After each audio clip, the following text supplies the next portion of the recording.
Hi, I'm Megan and welcome to my kitchen. Today's video is a collab with Tamara over at Southern Wife Everyday Life. I'll have a link to her channel in my description box below, so as soon as you're done watching my video, be sure to head on over to her channel, show her some love, and let her know that I sent you. If you're not familiar with Tamara's channel, she is a wife and a mom to a super sweet little boy. She does what's for dinner videos, grocery hauls, day in the lives, all kinds of really good content. I know that you'll love her channel, so like I said, be sure to go over and check it out. If you're coming to my channel from Tamara's, welcome. Like I said, my name's Megan. I do weekly what's for dinner videos, grocery hauls, and other recipe videos. So if that's something that you're interested in, please take a look around my channel. And if you like what you see, hit that subscribe button. In today's What's for Dinner video, I'll be sharing with you what meals we had this past week. So let's get into what we had this week for dinner. First up, I made pulled pork baked potatoes. I started out by making the baked potatoes. Now you can of course bake these in the oven. I didn't feel like warming the whole house up though. It was pretty warm this day. So I decided to make them in the air fryer. I took a couple russet potatoes, washed them really well, brushed them with some oil, sprinkled them pretty generously with some kosher salt and pepper, and then I cooked these at about 375 degrees for 20 minutes, gave them a flip, and cooked them for another 15 or 20 minutes. Now, how long you cook the potatoes really just depends on how big your potatoes are. So I would suggest cooking them for about 30-40 minutes and then testing them with a knife, and if they're tender, they're done. I have this package of pulled pork. I get this from Sam's Club. We've had this many times. It's delicious. You can bake this in the oven, but you can also microwave it, so I'm going to microwave it tonight. I also have some butter, sour cream, barbecue sauce, shredded cheese, and then some crumbled bacon.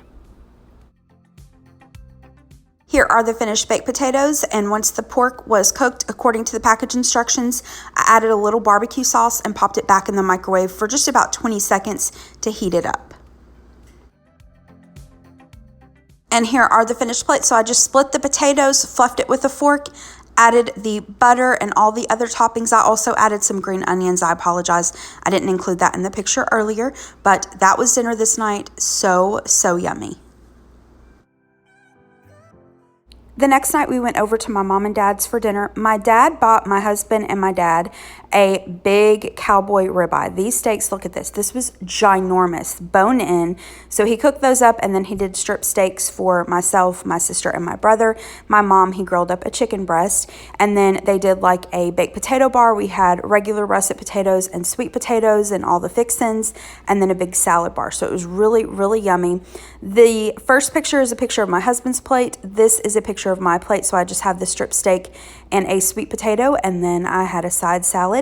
And then we also were celebrating my mom's birthday, so I brought this chocolate cake, and we had some of the chocolate cake, and dinner was delicious. Those steaks were amazing.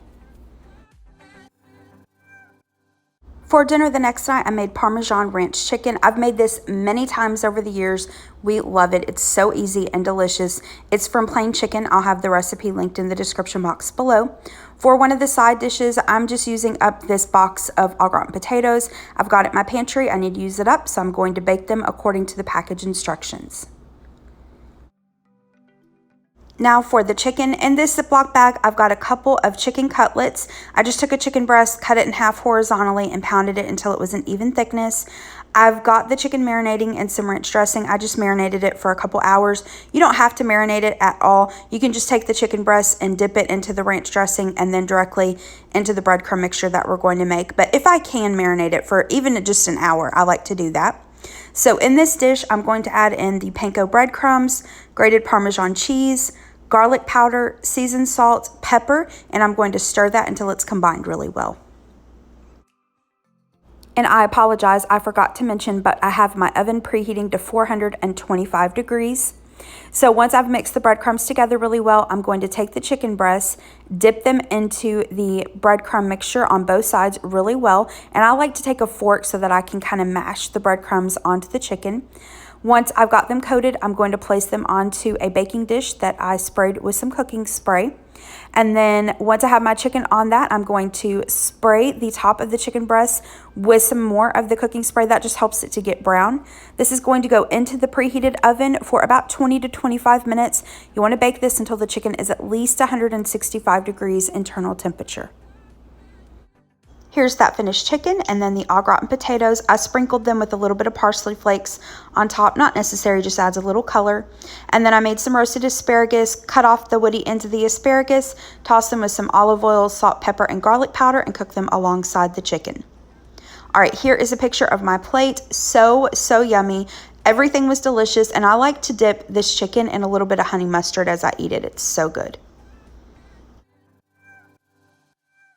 A quick disclaimer before I show you the rest of the meals from this week. So I mentioned this on my recent grocery haul, but just in case you missed that, I had an idea from Mel with In the Kitchen with Mama Mel. I'll have her channel linked down below. But I got the idea to have my husband Gary choose what he wanted for our meal plan for a week. So the next several meals are all his choices. She did kind of a similar video a couple weeks ago. She made some of her husband's favorite meals, and he is a meat and potatoes guy. As you will see, my husband is very similar. So we had a lot of red meat and a lot of steak. If you're new to my channel, this is not at all typical for us. We actually eat mostly chicken. We never eat this much red meat in a single week. But like I said, it was his choice. I let him pick whatever he wanted. And so this is what he chose. But next week, our meal plan will be a little bit more back to normal. All right, so first up, he chose poke bowls. I've shared this before on my channel. These are really good. And even if you don't like raw fish, let me show you how I make mine because I don't use raw fish for my poke bowl. I'll have my video where I go in depth explaining how I make these. I'll have that listed down below if you'd like to check that out.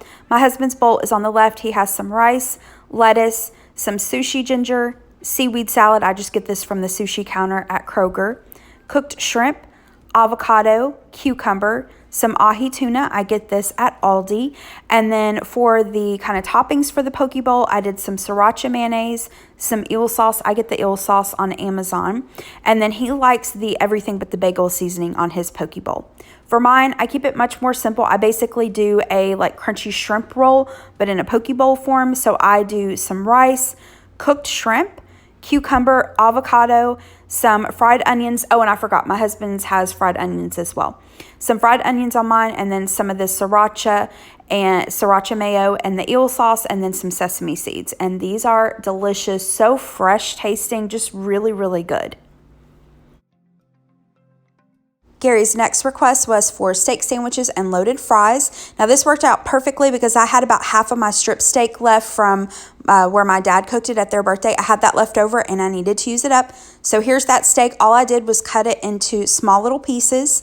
And then in this skillet, I had a little bit of butter and I sauteed some onions until they were soft, some mushrooms. And once the onions and mushrooms were tender, I added in the steak and added just a little bit of salt and pepper. And then I cooked that over about medium low just until the steak started to warm up. And as you can see, even warming it up that way in the skillet, you can still see a little bit of pink in the meat. So it didn't get overcooked at all.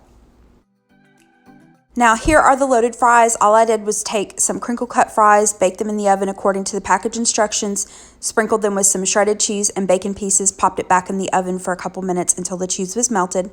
Here's his steak sandwich. All I did was take one of the Lewis steak rolls, added the steak, onions, and mushrooms, added some provolone cheese, and then placed this into the oven alongside the fries for just about 8 to 10 minutes until the bread is toasted and the cheese is nice and melted. And to go on top of the sandwiches, I'm going to use some of this chipotle aioli, if I could talk. I got this from Aldi. All right, here are the plates. So on the left is my husband's steak sandwich, his loaded fries. I added some sour cream and green onions to his fries. Now for me, I had some pulled pork left over from when we did the pulled pork baked potatoes. Really needed to use that up.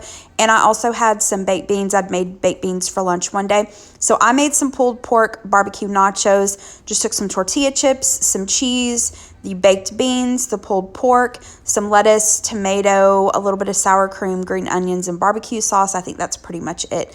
But delicious. Both of these were really good. I tried my husband's sandwich. Delicious. My nachos were good. So easy and super yummy. For dinner the next night, I did not feel like cooking, so I took the night off. My husband wanted tacos, so he ordered from like a Tex-Mex place here in town. He got their chicken tacos with rice and black beans, and then I got, it's basically like a burrito bowl with some pork, and that was dinner this night. For the last dinner in this week's video, Gary requested steak and scallops. I'd actually done a good chop order before sitting down to do the meal plan with him, and I'd gotten a couple different kinds of steaks and some scallops. He didn't know that, and so when he requested this meal plan, it actually kind of worked out perfectly. He happened to request some of the things that I ordered, and he didn't know that I'd ordered it, and I didn't know what he was requesting, but it worked out perfectly. So with that good chop order, and I'll have that video linked in the description box below, but I got some sirloin steaks. You can cook these up any way you want to. I have a little bit of oil in this skillet over about medium-high heat. You can season your steaks however you'd like. Today I'm using some of this Montreal smoky steak seasoning with some kosher salt and pepper, and I'm just going to cook these up in my skillet until they are done to our liking.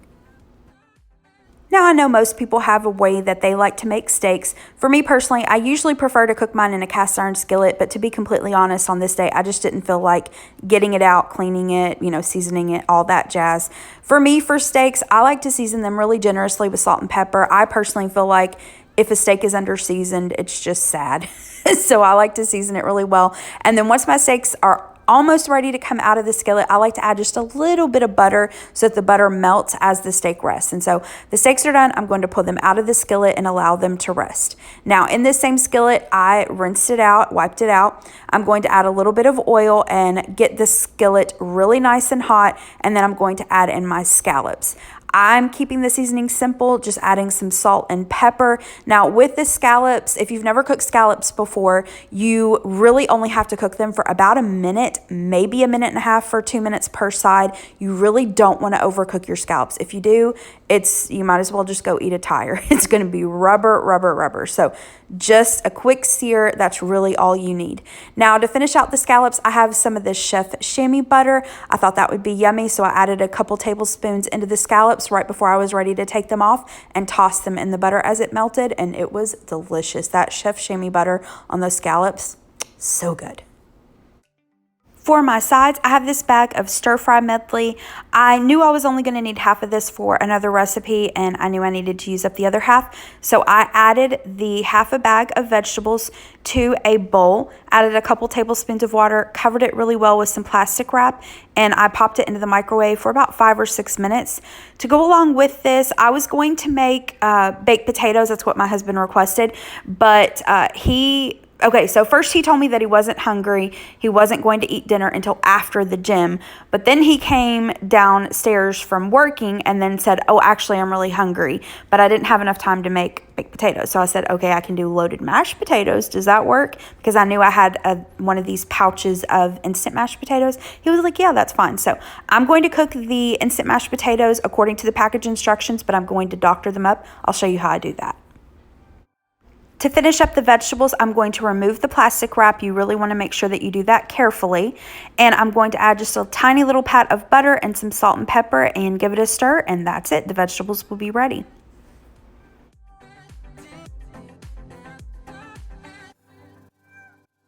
Now for those instant mashed potatoes, look at them. They're kind of sad, dry, so let's make them better. We're going to add some butter. You can add milk. I happen to have some half and half on hand, so I'm adding that.